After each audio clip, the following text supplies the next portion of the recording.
오늘 말씀은 하나님의 은혜가 하나님의 은혜가 사라진 한 인생의 비극적인 최후를 볼 수 있습니다. 우리는 하나님의 은혜가 너무나 당연하죠. 그리고 쉽고 편안한 세상에서 살고 있습니다.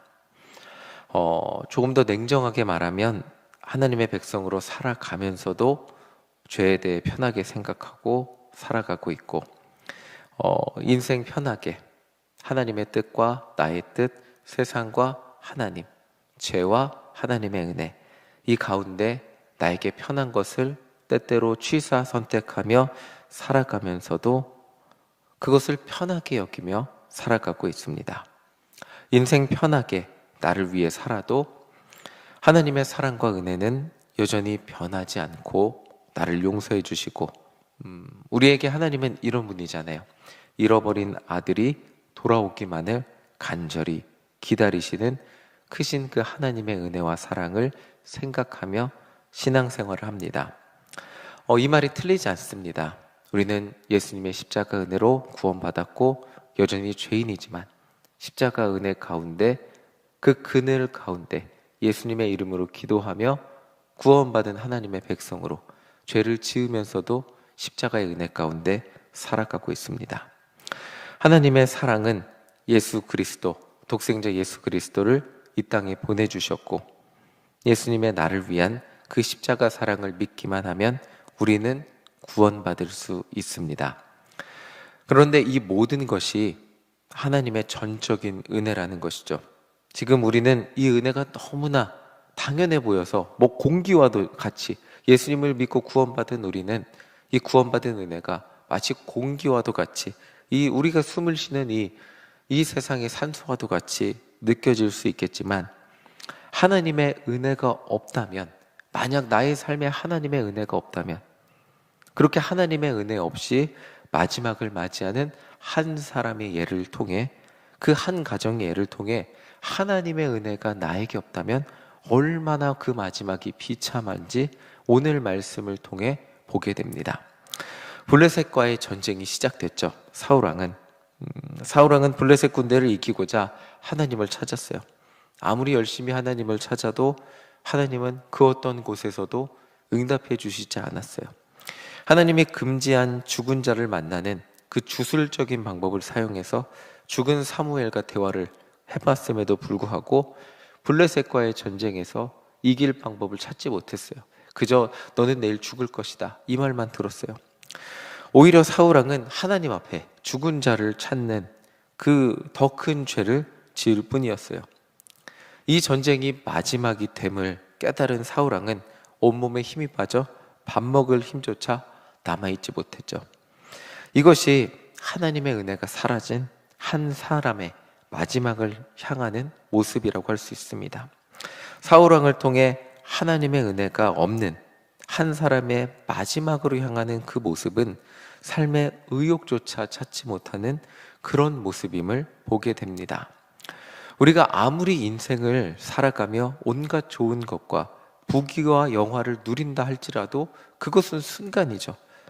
욕심을 부리며 그것들이 내 삶을 만족시켜주고 내 삶을 영원히 부귀와 영화 가운데 최고의 삶으로 살아가게 만들어줄 것처럼 느끼게 해줄지 모르지만, 결국 그것들은 순간일 뿐이고 마지막 앞에서 우리는 하나님의 은혜 아닌 다른 것에 그 만족을 느끼며 살았다면 결국 허무함을 느낄 수밖에 없는 존재일 뿐이라는 것입니다. 전도서에서 말하듯이 하나님의 은혜 아닌 다른 것들은 헛되고 헛될 뿐입니다. 허망할 뿐이죠. 사울왕의 마지막도 헛되고 허망할 뿐이었습니다. 우리 1절 다시 한번 다 같이 읽어보겠습니다. 1절입니다. 블레셋 사람들이 이스라엘을 치매 이스라엘 사람들이 블레셋 사람들 앞에서 도망하여 길보아 산에서 엎드려져 죽으니라. 사울왕은 한평생 많은 전쟁터에서 승리한 사람이었어요. 그에게서 그런데 하나님의 은혜가 사라지자 너무나 허망하게 죽음을 맞이했죠. 하나님의 은혜가 함께할 때는요, 이 전쟁터가 목숨을 거는 장소였음에도 불구하고 전쟁터는 자신의 능력을 보여주는 장소였어요. 왕으로서 백성들에게 인정받는 장소였어요. 그리고 하나님께 쓰임받는 장소였습니다. 그런데 하나님의 은혜가 사라지자 그 전쟁터는 너무나 허망하게 마지막을 맞이하는 장소가 되어버리고 말았습니다. 하나님의 은혜가 함께할 때는 비록 그곳이 전쟁터라 할지라도 그곳이 은혜의 자리가 되었었습니다. 비록 그곳이 사망의 음침한 골짜기와 같은 곳이라 할지라도 하나님의 은혜가 함께할 때면 그곳에서는 하나님께 쓰임받았고요. 그곳이 사울 인생의 영광의 자리였고요. 기쁨의 자리였고 성공의 자리였습니다. 그런데 하나님의 은혜가 떠난 그곳 전쟁터는 죽음의 자리가 될 뿐이었습니다. 성경은 너무나 허망하게 죽은 그 사울의 죽음의 모습을 말해주고 있습니다. 아무것도 하지 못하고 블레셋 사람들이 1절을 보면 블레셋 사람들이 이스라엘을 공격했고 이스라엘은 제대로 싸움다운 싸움도 못 해보고 도망치다가 죽게 된 것으로 말해주고 있어요. 자, 우리 2절을 함께 읽어보겠습니다. 2절입니다. 블레셋 사람들이 사울과 그의 아들들을 추격하여 사울의 아들 요나단과 아미다답과 말기수아를 죽이니라. 사울 왕만 죽은 게 아니에요. 사울 왕의 3명의 아들 모두 전쟁터에서 죽음을 맞이했습니다. 여기에는 다윗을 너무나 사랑했던 사울의 아들 요나단도 포함되어 있죠. 하나님의 은혜가 떠난 한 인생뿐만이 아니라 가정의 마지막 모습은 그냥 망하는 것임을, 사망임을 보여주고 있습니다. 오늘 성경은 하나님의 은혜가 떠난 허망한 인간의 마지막 모습은 결국 죽음이고, 아무리 이 세상의 모든 것을 가졌던 왕이라고 할지라도, 그 왕의 자녀라고 할지라도, 생전에 어떠한 모습으로 부귀와 영화를 누렸다 할지라도 결국 마지막 모습은 죽음일 수밖에 없는 모습을 보여주고 있습니다. 하나님의 은혜가 없는 자의 죽음은 망하는 것임을 너무나 적나라하게 보여주고 있죠. 우리 4절을 함께 읽어보겠습니다. 4절입니다. 그가 무기를 든 자에게 이르되 내 칼을 빼어 그것으로 나를 찌르라. 할례 받지 않은 자들이 와서 나를 찌르고 모욕할까 두려워하노라. 하나 무기를 든 자가 심히 두려워하여 감히 행하지 아니하는지라. 이에 사울이 자기의 칼을 뽑아서 그 위에 엎드러지매. 사울 왕의 마지막 모습이에요. 활에 맞아서 중상을 당했고요. 이대로는 도망도 못 치고 소생도 못 한다고 생각했던 것 같아요. 그리고 블레셋의 포로가 되면 사사 삼손이 포로가 돼서 어떤 꼴을 당했죠? 두 눈을 뽑히고 노예로 살면서 조롱을 당했습니다. 그렇게 사울 왕이 잡히면 그런 운명이 될 판이었어요. 사울 왕은 그렇게 되느니 죽음을 선택했습니다. 자신의 무기를 관리하는 자에게 자신을 죽여줄 것을 요청하였으나 그가 죽이지 못하니까 자신이 스스로 칼에 엎드려져 찔려서 죽음을 선택했습니다. 사울은 마지막까지 사울이었어요. 포로의 두려움에 휩싸인 나머지 사울은 그 평생 두려움 가운데 살았고요. 두려워서 다윗을 죽이려고 했고요. 그리고 포로의 두려움에 휩싸인 나머지 나라와 민족을 위해 끝까지 싸우다 죽은 것이 아니고 포로로 잡히느니 스스로 죽는 것을 선택했습니다. 그리고 오늘 전쟁의 결론이죠. 우리 6절 함께 읽어보겠습니다. 6절입니다. 사울과 그의 세 아들과 무기를 든 자와 그의 모든 사람이 다 그날에 함께 죽었더라. 사울과 그의 모든 아들은 그날에 다 죽었습니다. 성경은 바로 이것이 하나님의 은혜가 없는 자의 마지막임을 우리에게 너무나 정확하게 알려주고 있습니다. 우리는 오늘도 하나님의 은혜 가운데 살아가고 있어요. 그 은혜가 너무나 당연해서 그냥 너무나 당연하게 여기며 살아가고, 이게 편안함이라고 표현할 수도 없는 거. 원고에는 편안함이라고 썼는데 편안함 이상의 당연함, 그냥 그렇게 살아가고 있습니다.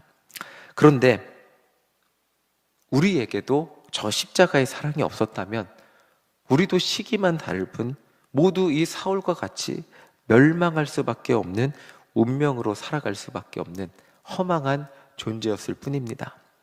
그런 우리를 위해 하나님은 독생자 예수님을 이 땅에 보내주셔서 허망한 삶으로부터 우리를 구원해 주셨습니다. 그 은혜와 감사와 감격이 당연한 것을 넘어서서 다시 한번 우리에게 정말 그 기쁨과 감사로 다가오는 이 새벽 시간이 되기를 간절히 소망합니다. 하나님의 은혜가 사울 왕을 떠나게 된 이 결정적인 사건인 아말렉과의 전쟁에서 전리품을 욕심낸 그 사건을 생각해 보면 하나님을 믿으면서 여전히 죄를 짓는 그런 죄 모습과 별반 다를 바가 없어 보이기도 합니다. 사울 왕의 죄가 그렇게 큰가 싶을 때가 있습니다. 전리품을 욕심냈는데 그 정도의 불순종은 우리도 하면서 살아가고 있지 않나. 결국 겨우 이 정도의 하나님의 은혜가 떠난다면 나도 그러면 하나님의 구원을 받는 것이 당연한가? 이게 이렇게 살아도 되는가 싶은 생각이 들기도 합니다. 사실 사울왕은 너무 큰 죄인이고 나는 작은 죄인이기 때문에 사울왕은 용서받지 못했고 나는 하나님의 은혜 가운데 있는 것이 아닙니다. 우리도 별 차이 없는 죄인이죠. 그런데 예수님의 십자가 사랑이 오늘 우리를 여전히 덮어주시고 있기 때문에 우리는 이곳에서 하나님의 은혜를 당연하게 여기며 기도하고 예배드리고 예수님의 이름으로 기도하는 게 너무나 당연한 존재로 살아가고 있습니다. 오늘 새벽 시간 우리와 우리 가정의 결론이 허망한 죽음이 아닌 천국 소망이 되는 것, 그것으로 인해 감사하는 우리 모두가 되시기를 간절히 소망합니다. 하나님의 은혜가 없었다면 우리는 모두 허망한 죽음이 망하는 것이 인생의 결론, 너무나 당연한 우리의 결론이었겠지만 우리는 십자가의 은혜로 새로운 소망을 가지고 그 새로운 소망이 당연한 존재가 되었습니다.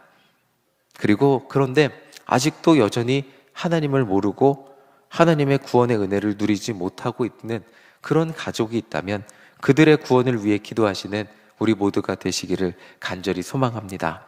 이 말씀, 하나님이 세상을 이처럼 사랑하사 독생자를 주셨으니 이는 그를 믿는 자마다 멸망하지 않고 영생을 얻게 하려 하심이라. 이 말씀이 우리에게는 너무나 당연한 말씀이지만 이게 쉽고 편안한 말씀이 되지 않기를 너무나 감사하고 너무나 감격스럽고 정말 사울과 같은 마지막을 맞이할 수밖에 없는 나를 변화시켜서 저 천국 소망을 우리에게 새겨주신 그 은혜로운 말씀이 되는 구원받은 하나님의 백성이 되시기를 간절히 소망합니다. 또한 주 예수를 믿으라 그리하면 너와 내 집이 구원을 받으리라 하신 말씀이 우리 가정 가운데, 이 사울왕의 가정을 보면 얼마나 비참합니까?